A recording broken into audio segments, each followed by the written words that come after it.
It's only a matter of time. Hervey Bay was the next stop on my trip up the east coast, famous for its whale watching, beaches and tourists. But how does hockey fit in here? Hockey started in Hervey Bay around about 1960 when a local lady by the name of Mrs. Cynthia Balderson, she'd been involved with hockey for some time, but not specifically in Hervey Bay. And I think she wanted to get hockey up and going because it was already going in Maryborough. So she went down to the Pyalba School Sports Oval, and there was a group of school children who were interested in playing hockey, so she coached them, and that really was the commencement of hockey in Hervey Bay. Hockey seemed to become popular, and more schools were getting involved, so they realised that they needed to find a bigger area. And Cynthia found a field on the corner of Totnes Street and Denman Camp Road, one field, and that's now the Senior Citizens Complex for Hervey Bay. It then became a predominantly school-based competition where schools from Torquay and Pyalba and Urangan made the competition. It continued to grow and become quite successful, and around 1969 I think they realised they needed to make an association of the hockey sport. So then they formed a committee, and our first president was Hugh Thompson, our first secretary was Cynthia Balderson, and our first treasurer was Keith Woodcock. And from there they realised then, about 3 or 4 years later, it was continuing to become very popular. They needed to find another ground. The committee went out and they found a parcel of land here in Torquay that was undeveloped, had trees, grass, about 5 foot high. And as you can see here, this field here, this is our first field that was developed. We had local farmers that brought in their slashers and tractors. They slowly moved the trees and all the vegetation. It took them probably about 18 months, and they levelled the ground, and then they just watered and hoped for the grass to grow.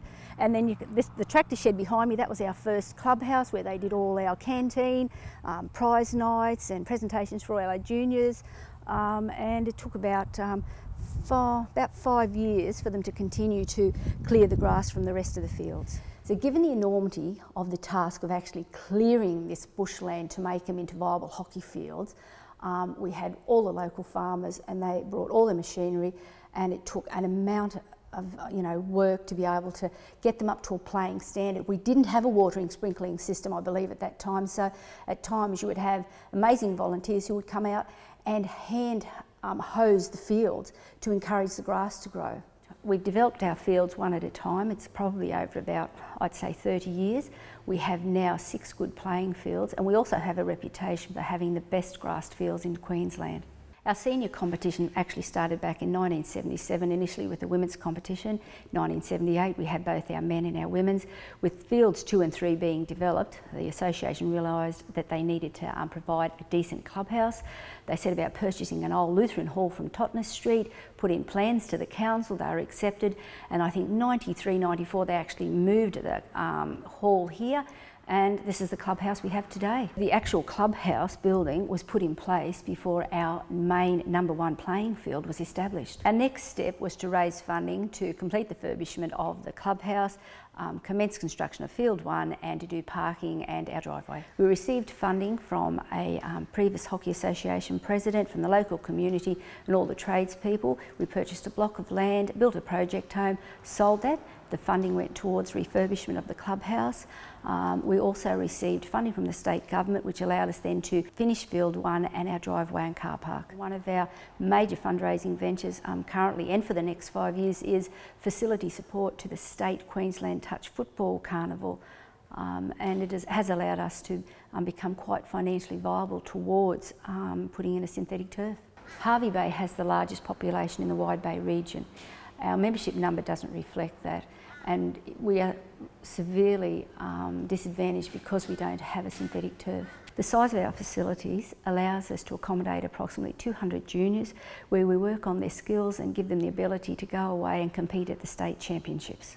We're also really proud that we've had a number of our juniors reach the shadow squads for the Queensland team, which for us as a small association is a great boost to our confidence, and particularly in the direction of our juniors for the future. We've had a number of our players make it to state representative teams. We had Katie Nash, a junior, she played for Queensland. We've had Phil Taylor, who currently does an enormous amount of work with our junior players and maintenance of our fields, umpire coordinator, development officer, and he also made it to represent Queensland on a number of occasions. We've also got our vets men's team who represent Queensland and also represent Australia. We overcome our lack of a synthetic turf by utilising our neighbouring associations' synthetic turfs with our involvement in the elite Premier League competition in the Wide Bay area, which involves Bundaberg, Gympie, Cooloola, Maryborough and Hervey Bay in their Premier League competition, and in 2004 we actually won that competition. We acknowledge that for our top players to maintain their skill level at the elite level, they have to be playing on a synthetic turf. Using and utilising our neighbouring association synthetic turf in this elite Premier League competition allows us to do that. We do, however, get 4 of the Premier League games here in Hervey Bay each year, and it is an absolutely amazing inspiration for our juniors and all our other players as well to see the elite players playing on the same grass fields that everyone else plays on. Looking ahead, the future of Hervey Bay hockey for us, it's a must to install a synthetic turf. We are now in a financially viable position to do this, and with the support of the community and the projected population growth of Hervey Bay, that's our next logical step. Next week I travel further up the coast to find out more about the history of hockey in Queensland. Only a matter of time.